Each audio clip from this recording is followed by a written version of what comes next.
फकीरो, एक सिंहासन चंड चले और बंद कर एको जंजीरें।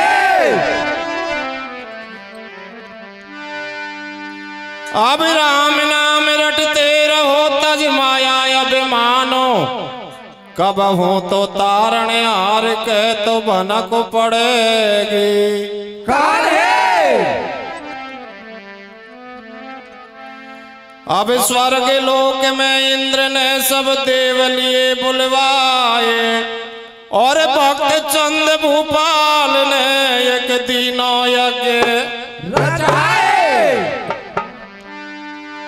अरे भक्तन की भगवान से एक बंदी प्रेम की डोर, और इंद्रासन थर्रा गयो जब मचो स्वर्ग में शोरे। सज्जनों, भक्त और भगवान का एक प्रसंग हम आपको सुनाते हैं कि जब कोई भक्त अपनी सच्ची आत्मा से उस परम पिता परमेश्वर के चरणों में अपना समर्पण करता है तो दीन बंधु भगवान अपने भक्तों की लाज को जरूर रखते हैं। ऐसा ही एक भक्त जिसका नाम था राजा चंद, रानी का नाम था मलियागिरी, और मलियागिरी के गर्भ से दो सुंदर पुत्र जन्म लेते हैं, एक का नाम सायल, एक का नाम नीर। प्यारे सज्जनों, राजा चंद ने 99 यज्ञ कर लिए, 100वां यज्ञ करने की तैयारी करने लगा। उधर को स्वर्ग में राजा इंद्र का इंद्रासन थर्रा गया, और मन में सोचने लगा कि अगर राजा चंद ने 100 यज्ञ कर लिए तो इंद्र का इंद्रासन चला जाएगा। तो प्यारे सज्जनों, शनिदेव को अपने पास में बुलाया। तो शनिदेव राजा चंद के सत्य की परीक्षा लेने के लिए मृत्युलोक में आ जाते हैं। अब शनिदेव ने माया से एक संत का रूप धारण किया और बगीचे में जाकर विराजमान हो गया। राजा चंद को समाचार लगते हैं एक संत पधारे हैं, तो राजा चंद पहुंच जाते हैं। जाकर राजा चंद ने शनि रूपी संत के चरणों में प्रणाम किया। कहने लगा, महाराज आपका भोजन आसन मेरे महलों में तैयार है, आप हमारे महलों में चलिए। लेकिन प्यारे सज्जनों, शनि रूपी संत कहने लगा कि राजन पहले मुझे 3 वचन दे, तब तेरे महलों का दाना पानी पाऊंगा। तो राजा चंद सोचने लगा, रे जो संत है उससे मेरे कार्य की हानि नहीं हो सकती, और 3 वचन दे देता है। प्यारे सज्जनों,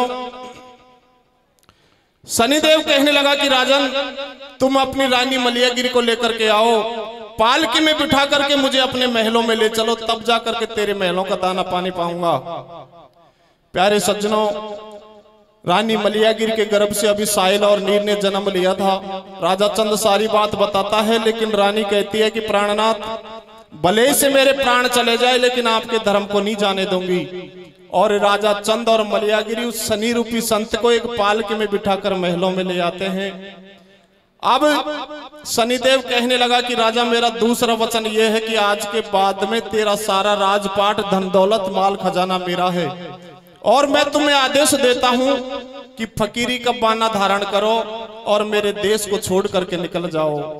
तो प्यारे सज्जनों, अब राजा चंद रानी मलियागिरी और सायल नीर उनके पलने में लेकर के और अपने नगर को छोड़ते हैं और मां गंगा के तट पर पहुंच जाते हैं।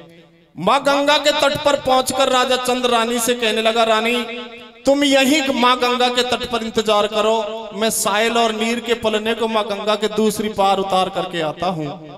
प्यारे सज्जनों, जब राजा चंद सायल और नीर के पलने को लेकर के मां गंगा के दूसरे घाट पर जाते हैं और रानी को लेने के लिए वापस जब मां गंगा के जल में उतरते हैं, तो बीच गंगा में जब राजा चंद पहुंचता है तो शनिदेव माया से गंगा के जल की धार को चढ़ा देते हैं और बीच गंगा में राजा चंद बह जाता है।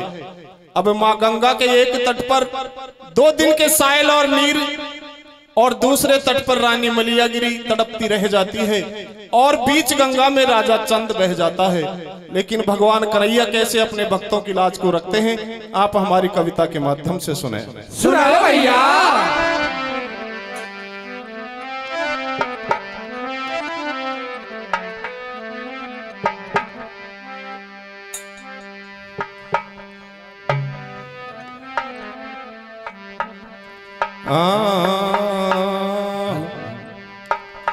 कहे समाचार चलो जा रे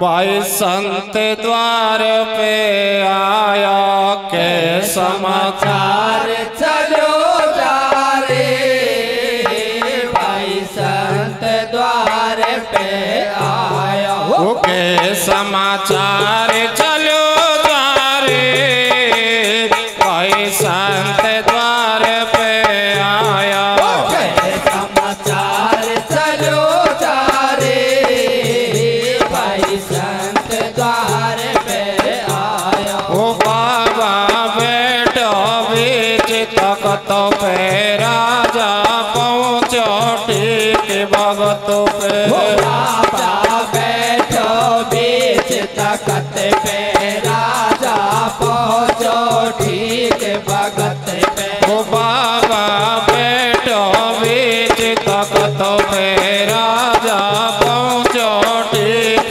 भगत पे बाबा बैठो बीच तख्त पे राजा पहुँचो ठीक भगत पे करे मने यार चलो जा रे भाई संत द्वार पे आया समाचार चलो जा रे भाई संत द्वार पे आया ओ बाबा बैठो बीच तख्त पे राजा पहुँचो ठीक भगत पे बाबा बैठो बीच तख्त पे राजा पहुँचो ठीक भगत पे करे मने यार चलो जा रे भाई संत द्वार पे आया समाचार चलो जा रे भाई संत द्वार पे आया अरे आओ रे महाराज पधारो चरणन से नवायो रे खुल गए मेरे भाग्य प्रभु जो संत द्वार पे आयो रे आयो जी महाराज पधारो चरण से नवायो रे खुल गए मेरे भाग्य प्रभु जो संत द्वार पे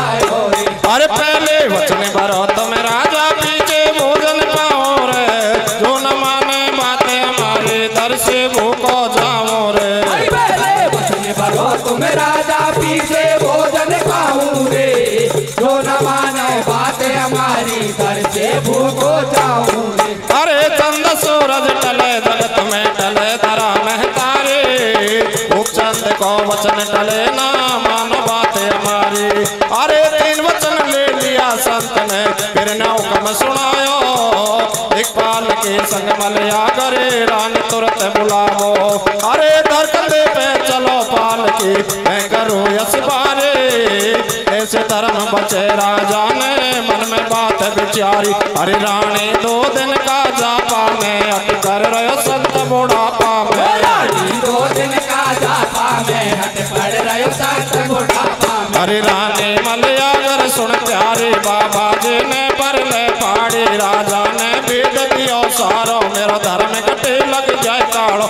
जापा में सो रही है रानी तेरा धर्म कटे इसके याद मेरे प्राण बदन से जाए वचन ना छूटेगा छूटेगा मैं चलो पे आगे संग धर्म ना छूटेगा छूटेगा हो अब लंगे पावन चले पाल के कंधा पे कंधा अरे बाबा जी लियो बेटाए फसे अब कंधा में कंधा अरे नैन जब रानी के जल के पड़े जब पावन में छाले मोरछा रानी के छाई सुमर लियो राम रघुराए लाज मेरी रख दीजो स्वामी जगत के वो अंतर्यामी रे धर्म के लेते अजब निराली रे मुरलीधर घनश्याम बनो भगतन को हाड़ी रे धर्म की नीतियां जब निराली रे मुरलीधर घनश्याम बनो भगतन को यारी रे वो मुरलीधर को धर लियो ध्यान भूखे और मलिया करे रानी उतर से दूध बिना मेरे लाल चलक रहो नैनन से पानी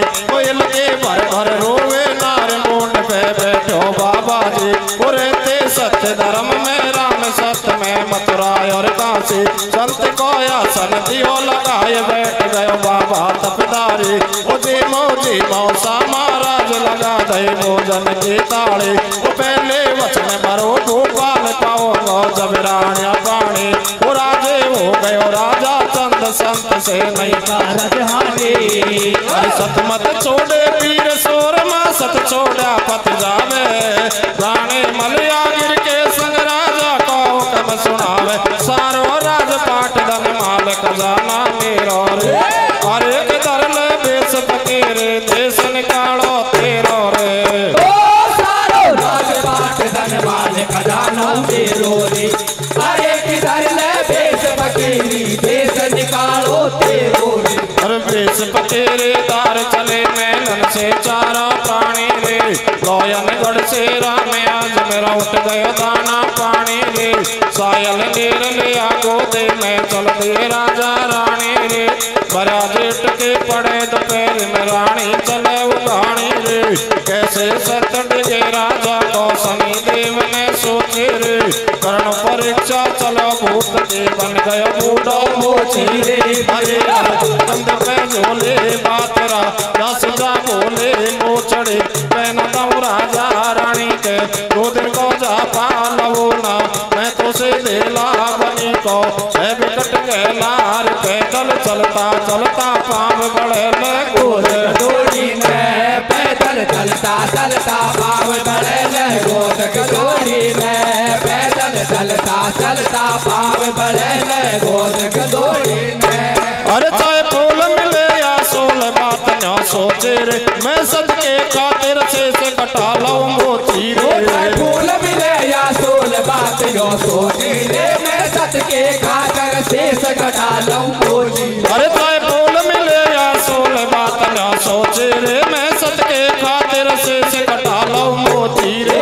फूल मिले या सोल बात न सोची रे। मैं सदके खातिर शेष कटा लाऊं मोती। अरे मैंने सत्य वचन से छोड़ दे धन माया रे। चाहे मिट्टे हो जाए 5 तत्व के काया रे।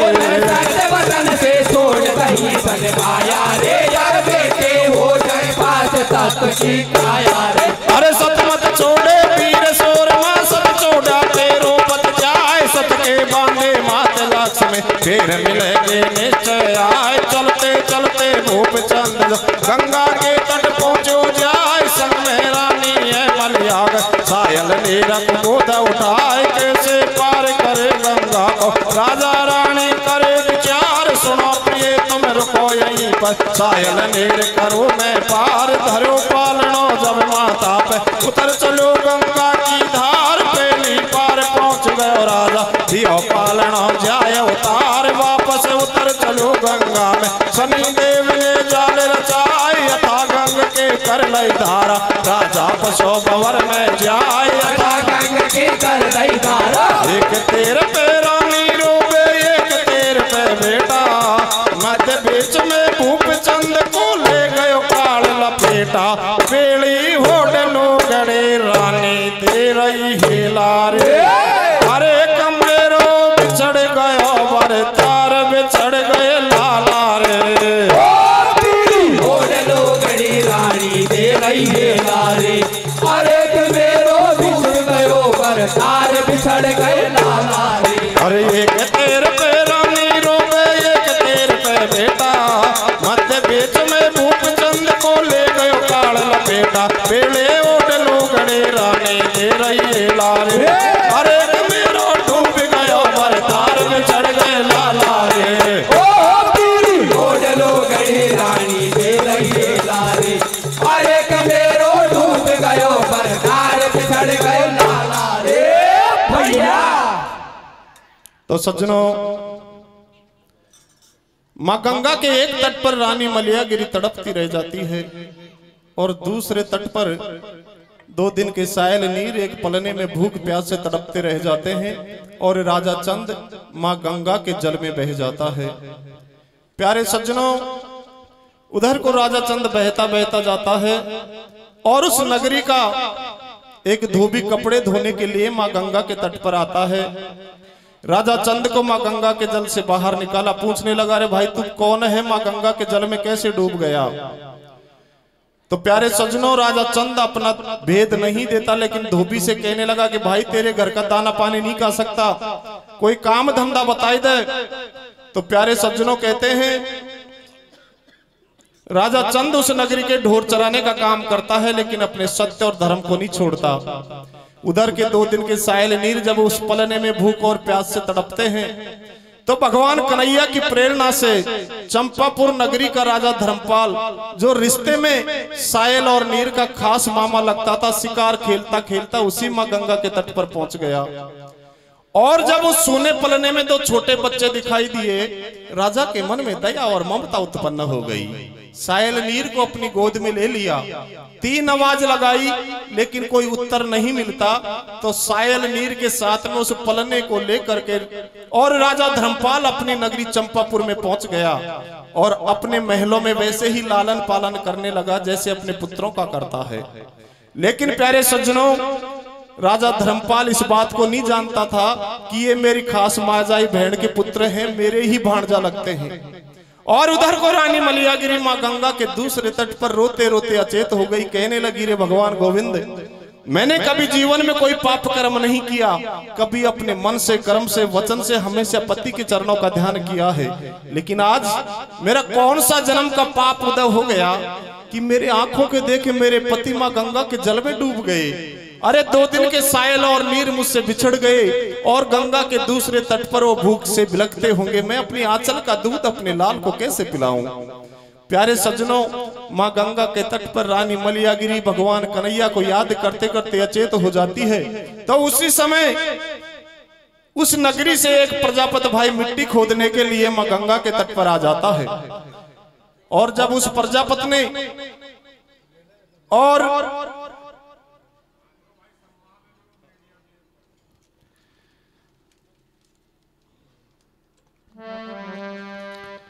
और जब प्रजापत मिट्टी खोदने के लिए आता है तो रानी बियाबान जंगल में प्रजापत को देख करके घबरा जाती है। तो प्रजापत कहने लगा कि बहना तू रोवे मत, मैं तुम्हें धर्म की बहन बनाता हूँ, लेकिन आप कुलीन घर की स्त्री हो। आप मुझे एक बात बताओ कि आप इस बियाबान जंगल में क्या कर रही हो।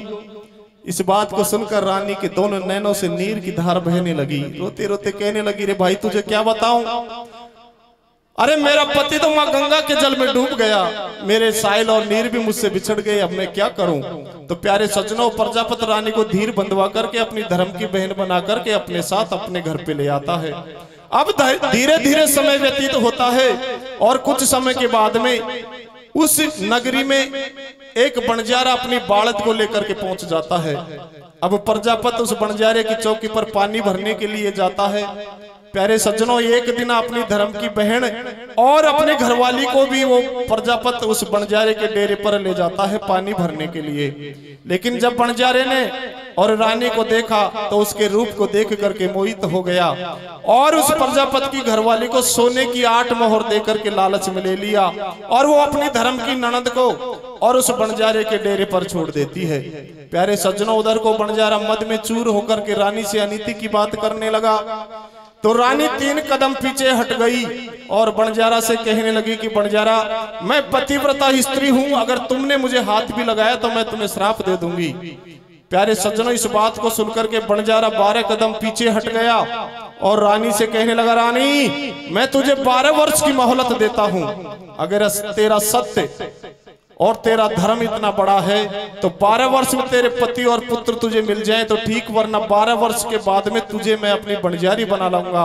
प्यारे सज्जनों, वहां बंजारे के बीच और रानी के बीच में 12 वर्ष के कौल करार हो जाते हैं। अब किस प्रकार से धीरे धीरे 11 वर्ष बीतने को आती है और वो रानी को लेकर के बंजारा उसी धर्मपाल की नगरी में पहुंच जाता है जहां रानी का पीहर था और जहां सायल नीर उस राजा धर्मपाल के महलों में पल रहे थे। और भगवान कन्हैया कैसे अपने भक्तों की लाज को रखते हैं, आप हमारे कीर्तन के माध्यम से सुने। हेलो,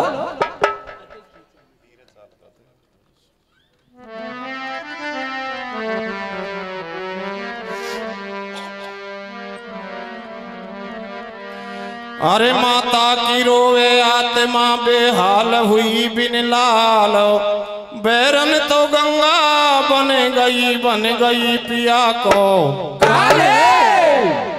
अरे कैसी विधाता ने करी और लेख का तकदीर में, गंगा के पहले पार में मेरे लाल दूसरी तीर।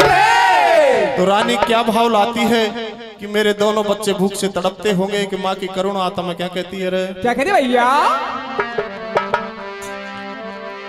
अरे बेटा मेरे आंचल को, वो बेटा मेरे आंचल को, वो दूध कैसे पिलाऊं बता।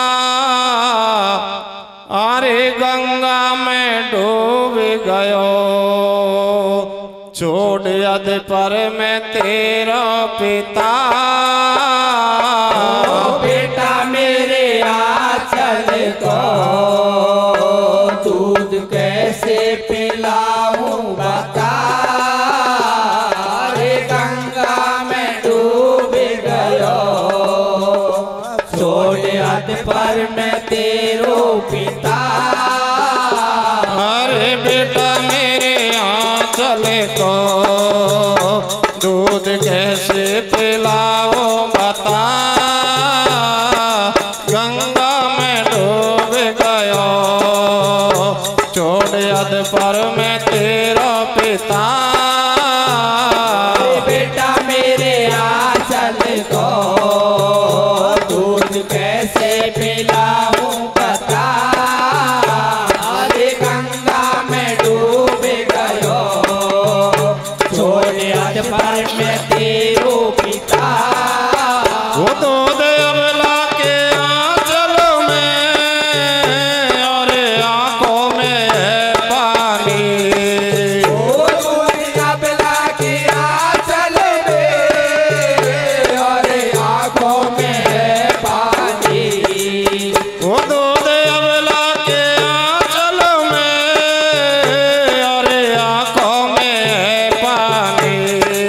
वो दूध अबला के आंचल में, और आंखों में है पानी।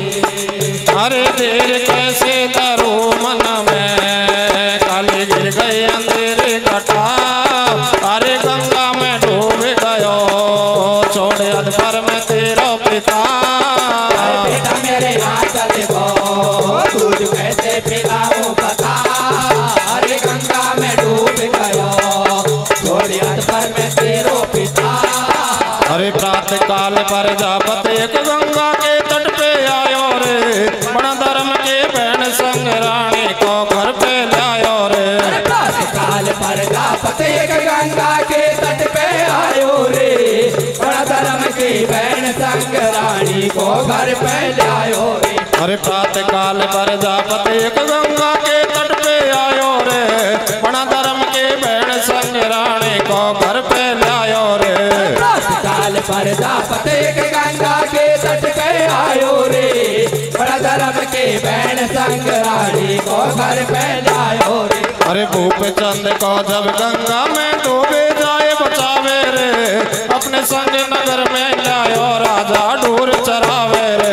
भूप चंद को जब गंगा में डूबी जाए बचावे रे, अपने संग नगर में लायो राजा ढोर चरावे रे। वो आके बतिया छोड़ो सारी सायल मेरे तड़प रहे बारे, चंपापुर में छा रही रात। राजा धर्मपाल पर बात, राजा ने मन में कियो विचार, वन में खेलन चलो शिकार। भूप के राम बैठ गयो घट में, पहुंच गयो गंगा के तट पे। लाला दो पल नाम पावे, सुंदर रूप देख अरसावे।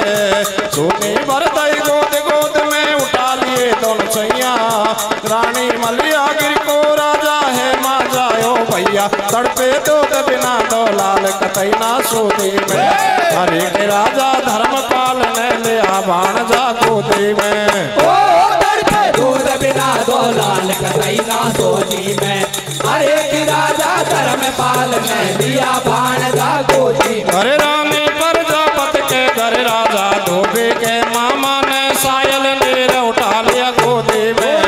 प्रजापत के घर राजा धोबी के मामा ने सायल नीर उठा लिया गोदी में। अरे प्रजापत के घर में रानी माते उछे पराते, एक समय महलन में रानी बैठी हुक्म चलाती। अरे दे कर्म को लेकर एक नाम मिटे कर्म को भाई, कुछ समय के बाद हुबाड़ दे बन जरा के आए। अरे प्रजापत के संग कुमारी पानी भर दे जावे, एक दिना के बाद संग रानी को जब ले जावे।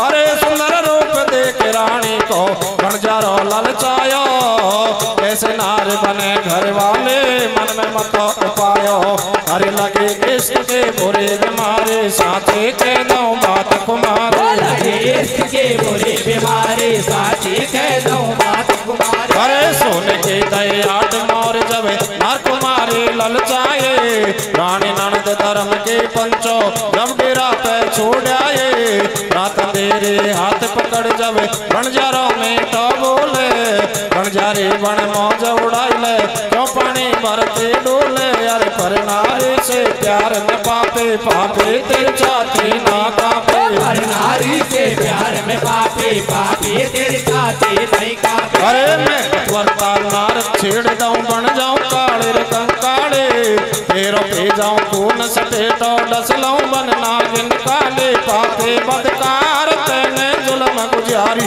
मैं पतिव्रता नार मर जाऊं खाए कटारे पापी बदकार तेने जुल्म गुजारी मैं पतिव्रता नार मर जाऊं खाए कटारे अरे पापे बदकार तेने जुल्म गुजारे मैं पतिव्रता नार मर जाऊं खाए कटारे पापी बदकार तेने जुल्म गुजारी मैं पतिव्रता नार मर जाऊं खाए कटारे अरे मैं निश्चय तेरो सत्य धर्म अभिमाऊंगा अब 12 साल ना तेरे हाथ लगाऊंगा तेरो सत्य धर्म अजमाऊंगा अब 12 साल ना तेरे हाथ लगाऊंगा अरे 12 वर्ष बीत गई पंचो अब आगे का सुन लो हाल बालद पहुंच गए चंपापुर धर्मपाल वहाँ को गोपाल रानी पहुंच गए पेयर में धर्मपाल माँ जायो रात वेद न पायो बंजारा ने राजा से जाकर लई बात बालद के चौके पर राजा भेजो अब तो पहरेदार सायल लेर चले दोनों भैया हाथन में ले लई तलवार सायल नीर चले दोनों भैया 12 वर्ष बीत गए रानी जब मन में घबरावे सायल नीर पेट का जाया जब पैरा पे आवे छोड़ दे मर्यादा छोड़ धर्म तेरे तेरे हर एक बंजारो रानी से करवा लगो अने तेरे तोड़ दही मर्यादा छोड़ धर्म तेरे तेरे अरे के बंजारो रानी से करवा लगो अने तेरे अरे 12 साल बीत गई रानी जब मन में घबरावे सायल लेर पेट का जाया जब पैरा पे आवे छोड़ दे मर्यादा छोड़ धर्म तेरे तेरे हर एक बंजारो रानी से के बालगो अने तेरे तोड़ दही मर्यादा छोड़ धर्म तेरे तेरे अरे के बंजारो रानी से करवा लगो अने तेरे भैया। तो प्यारे सज्जनों इधर को रानी और उस बंजारे के बीच में 12 वर्ष के कौल करार हो गए और धीरे धीरे 11 वर्ष और कुछ महीने बीत गए। बंजारा रानी को लेकर के राजा धर्मपाल की नगरी में पहुंच गया चंपापुरी में, लेकिन बंजारा इस बात को नहीं जानता था कि चंपापुर नगरी में तो इस रानी का पीहर है। और बंजारा राजा धर्मपाल के पास में पहुंच गया, बड़ा प्रसन्न है। आज 12 वर्ष पूरी हो जाएंगी, इस रानी को ना तो इसका पुत्र मिला ना इसका पति मिला, आज मैं इसको अपनी बंजारी बना लाऊंगा अपने मन में, और बहुत खुश है। और राजा धर्मपाल के पास में पहुंच गया, जाकर कहने लगा राजन आज मेरी चौकी पर 2 पहरेदार मेरे साथ में भेज दीजिए। धर्मपाल ने मन में विचार किया, अरे मेरे साहिल और नीर भी 12 वर्ष के हो गए, आज मैं साहिल और नीर दोनों को ही इसके साथ में भेज देता हूं।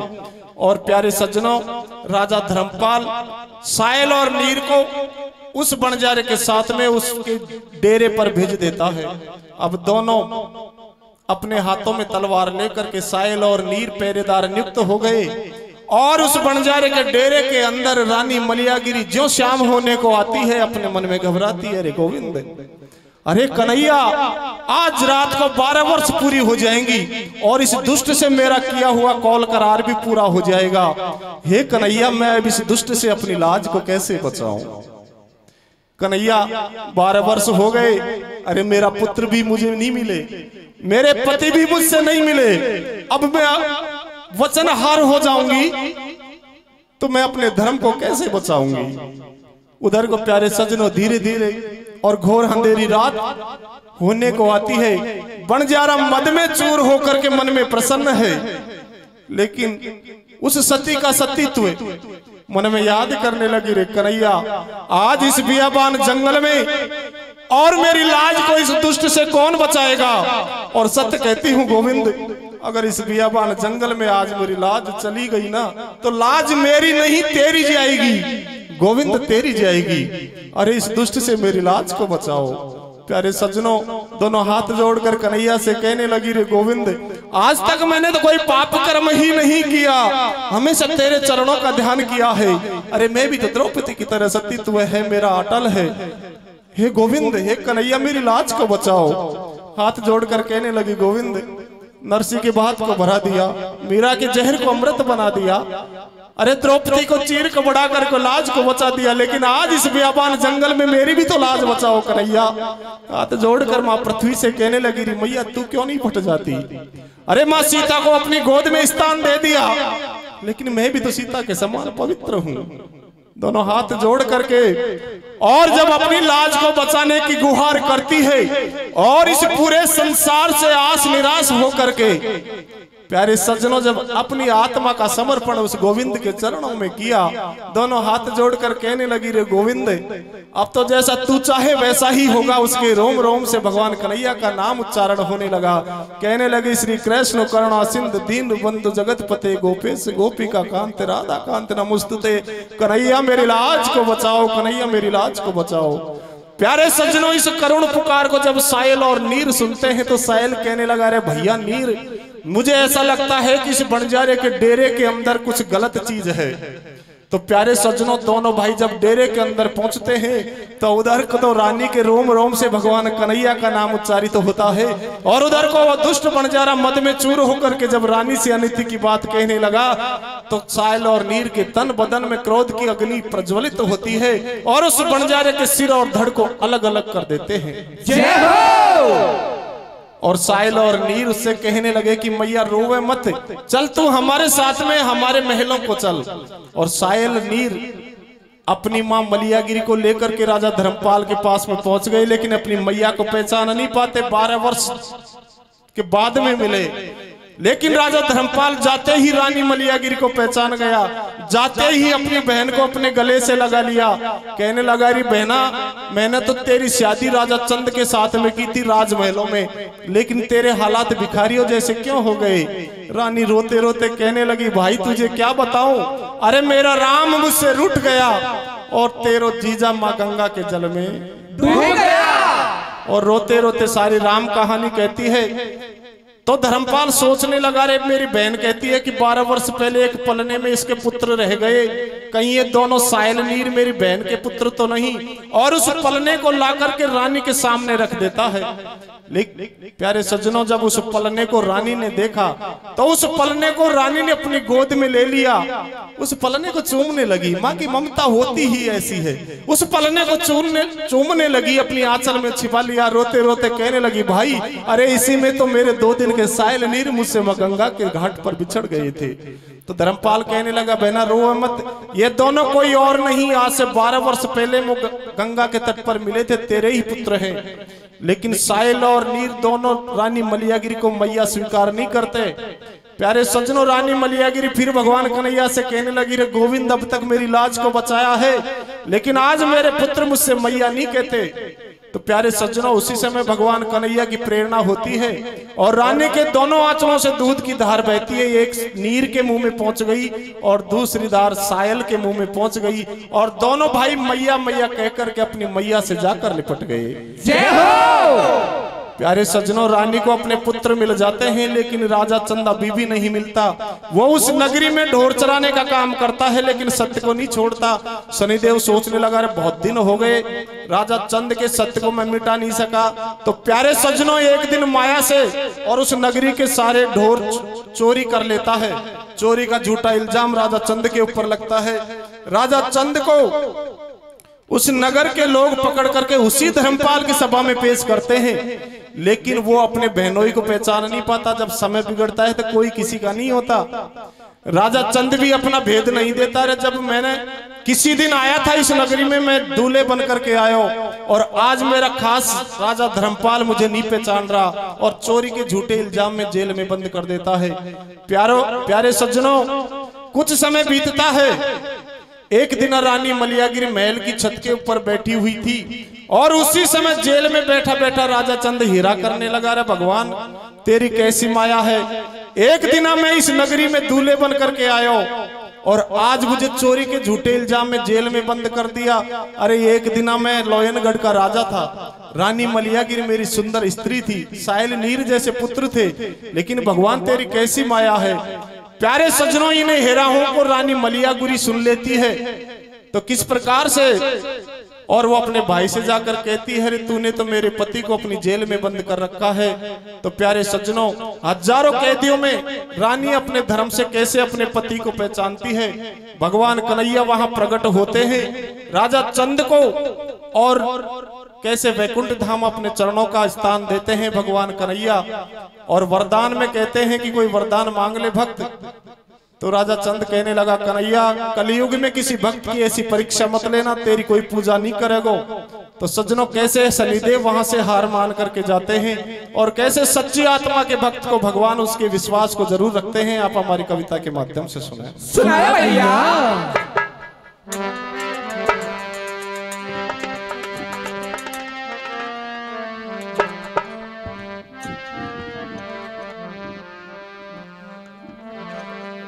और उधर को जब राजा धर्मपाल अपनी बहन से कहता है कि बहना देख, इसी पलने में तेरे दोनों पुत्र थे क्या? तो एक माँ की करुणा आत्मा क्या कहती है रे? क्या कहती भैया?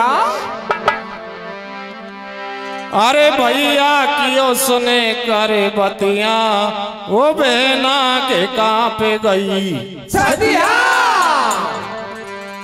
अरे भैया के सुने करे बतिया, वो बहना के कहाँ पे गई छतिया। भैया के सुन करे बतिया, हो बहना के कहाँ पे गई छतिया। अरे आंचल के दार मुख में जावे बेटा, छाती से चिपकावे। आंचल के धार मुख में जावे बेटा, छाती से चिपकावे। अरे आंचल के धार मुख में जावे बेटा, छाती से चिपकावे। आंचल के धार मुख में जावे बेटा, छाती से चिपकावे। अरे दिन रे निकटे नारतिया, हो बेना के कहाँ पे गई छतिया। भैया के सुन करे बतिया, हो बहना के कहाँ पे गई छतिया। अरे कृष्ण नैया आगन तैया, रानी ध्यान लगा दे। इसको राजा भूप चंद दो का ढोर चरावे रे, दो का ढोर चरावे। अरे कृष्ण नैया आगन तैया, रानी ध्यान लगावे। इसको राजा भूप चंद दो का ढोर चरावे रे, दो का ढोर चरावे। अरे धोबी का राजा बन में ढोर चरावे जावे। एक शनि देव जब मन में एक दिन का सलाह बनावे। अरे सब ढोर चुरा लिए पल में, तको भेद कोई ना पायो। जब शनि देव ने झूठो राजा को चोर बनायो। अरे सब दुनिया हो गई बेड़े, तको झूठो इनाम लगायो। अब मार दये अति भारी, बाहाए हाय दकिरा। वो सारा नगर निवासे आवे, संग में भूप चंद को लावे। वाके नैनन से बह रही जल के धार रे। वो राजा धर्मपाल डंगे आया, वाको सारा हाल बताया। बातें चोर बड़ो अन्यायी, गैया सारी लई चुराई। राजा धर्मपाल ना जाने, नहीं वाजे जा को पहचान। कैसे पड़ी समय के मार, राजा चंदन किया विचार। मेरा हाल बिगड़ गया सारा, तेरा अपने मन में धारा। जब साला को हुक्म सुनायो, जीजा जी बंद करायो। एक दिन मेरा नगर में दूल्हे बन के आयो। समय बड़ो बलवान, आज मुझे जेल में बंद करायो। साला ने खूब जुआरे करे कासे आज जीजा के। अरे दो बते उड़ा दये जैसे पेड़ा पल्ला के। खूब जुआरी गई खासिया जीजा की। अरे धोबते उड़ा दये जैसे पेड़ा पल्ला के। अरे एक दिन में या नगरी में दूल्हे बन के आयो। समय बड़ो बलवान, आज मुझे जेल में बंद करायो। साला ने खूब जुआ सारे करे कासे आज जाके अरे धोवते उड़ा दे जैसे ते पेड़ा पल्ला के धूप जुआरी करी कासिया जी जागी अरे धोवते उड़ा दही जैसे ते पेड़ा पल्ला के होया भूप चंद जेलन मेरे रानी बेटा महलन में होया धूप चंद जेलन मेरे रानी बेटा महलन में होया भूप चंद जेलन मेरे रानी बेटा महलन में होया धूप चंद जेलन मेरे रानी बेटा महलन में अरे ये कदना रानी महलन में बेटे का दे उड़ा रही रे अरे कैसे तेरे धरो मन में जब याद पे आके आ रही रे अरे है माया बलवान प्रभु तेरे पार कोई ने ना पायो अरे बेटो बेटो भूप चंद जेलन में हीरा कर लायो अरे सायल नीर बिछड़ गए बेटा बिछड़े मलिया कर रानी अरे राजपाट गए छूट छूट गई लोयनगढ़ के राजधानी अरे भूप चंद के जब रानी ने सुन लई राम कहानी रे अरे जैसे जल बिन बिन तरफ रही वैसे तड़पे रानी वो सुन कर रानी ने हेरा रे महलन में करो बबेरा हो सुन कर रानी ने हेरा रे महलन में करो बबेरा वो सुध बुध भूल गए सब तन के सारा भेद बतायो है वो तेरो जी जा कर दियो बंद जेल में वचन सुनायो है रात ने हुक्म दियो तत्काल करे ना जब पल के तेरे वो सारे कहते बन रहे भूप चंद या विपदा न गिरे वो लज्जा राखो जे गन श्याम प्यासे साचे प्रेते वो घट में घट घट कावा से न ज्ञान के जला दे ज्योति वो पकड़ लियो बल मा को याद शेष चरणन में नायो रे वो भगतन के भक्ति तो श्याम घड़ी ने मान बढ़ायो है हर सत्य धर्म के नाम बना भव सागर पार उतारे धूप चंद से मिलवे को मिले आगे बुझा पसारे प्रगटे से बुझा को नाते भगत ढंगे आयो रे अरे कीर्तन भरियो सभा में डोले काने गायो रे बुझा को नाथ भगत ढिगे आयो रे अरे कीर्तन भरी सभा में डोली काने गायो अरे